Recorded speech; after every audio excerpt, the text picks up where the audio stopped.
Pink is in the middle of a 4-month love affair with Australia, wowing crowds on a scale never seen here before. She's even got her own radio station dedicated to her while she's touring. This pop powerhouse has sold millions, and her latest album, Funhouse, has already gone 7 times platinum. Amping up Aussie crowds as part of the Hart and Huntington Freestyle Tour is her motorcycling legend of a husband, Carey, the first man ever to land a backflip in a cross. Together, the world's most supercharged husband and wife team are mixing business and pleasure as they travel the continent on their high-flying tours. Earlier this week, ROVE caught up with Pink backstage on her record-breaking Funhouse tour. And your Ugg boots. Of course. Really? Ugg boots? Yeah. I find the black ones a bit bogan. What's that mean? What's the equivalent for you guys? It's not quite trailer park. Oh. So there's that. Trashy. A bit trashy. Yeah. Thanks. At least I don't wear them with a miniskirt on the beach. Well, that's the difference. That's the difference. That would just be weird. This looks amazing. It's fun, huh? Yeah. How's it feeling now? It's awesome. It's the most physically demanding show I've ever done, but it's super fun.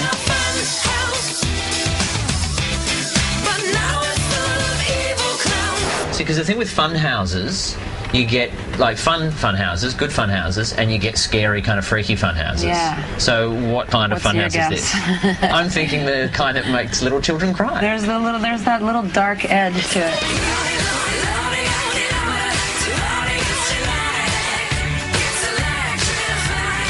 And how does it feel to be breaking all these records, you? I thought the first time was a fluke. I'm actually really surprised. Pleasantly. It's awesome. Yeah, it's got to be quite amazing for you. I would much rather be here for 3.5 months than some other places. How does it feel to be on the road for that long?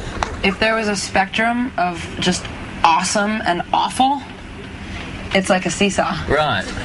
It's amazing. It's a blessing, especially with the way the world is now with the economy and kind of how beaten down people are. It feels kind of good to be providing an escape for 2 hours. Does it work for you in that way? Definitely. It's the only time my ghetto blaster in my head turns below 10. Have you managed to make it through a song without laughing? Nope. Why is that? Why do you do that? I don't know. The last show, I was like, if there was a psychologist here, she would say, or he would say, that it's just too painful to get through all the way serious. Well,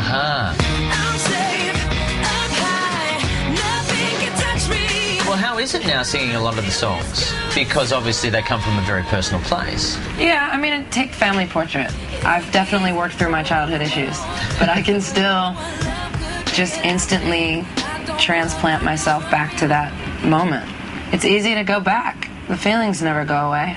Us girls, we forgive, but we never forget. So does it still come up? Because initially when you would even talk about a song like Family Portrait, you would well up and tear up just from the emotion attached to it. I think with each 2-year touring cycle, I definitely work through all of the issues on that record. Oh, good. And create more so that I can come up with another album and work through those issues. It's like group therapy.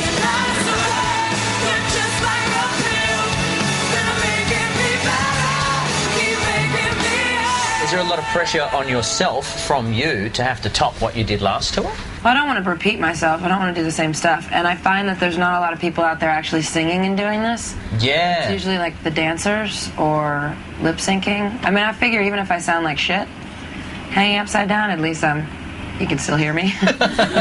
It's definitely bigger, better, faster, more. I feel like next tour is where we're going to start running into issues because at this point, if I'm doing trapeze, bungee, silks, I mean, the only thing I can think of next time is to cover myself in Velcro and get shot out of a cannon onto a Velcro wall.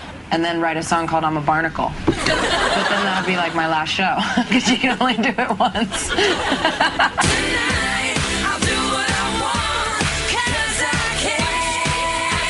Now, how much training have you had to do for what you've got planned? I did trapeze training for two months before I even went on the road. It was the most training I've ever done. And the more I learned, the harder it got and the scarier it got. Like the first day I went up, I'm like, let's do an ankle drop, woo! And then I realized what it actually was. I was like, let's not do ankle drops anymore. So we took that part out. So, can any dickhead do this? Uh-huh. So I'm in? The bungee. Come on. Absolutely. All right, I got my bungee pants on. Welcome to my B stage. Whose idea was this? Not mine.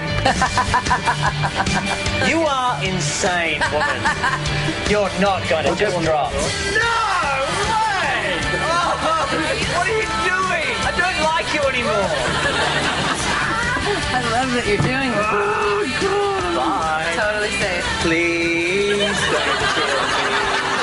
Da da da da da. Anytime you want. Whoa!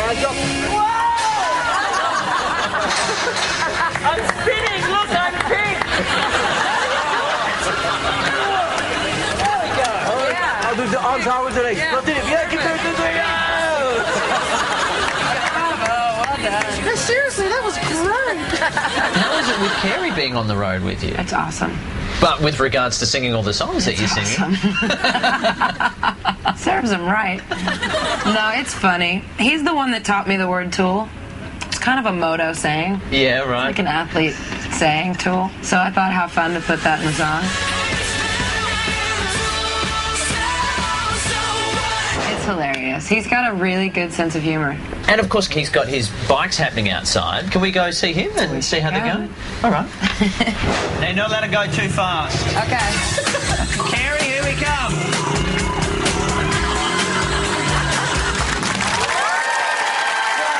Too delightful. All right, don't go anywhere because the rest of that interview and more is right after this.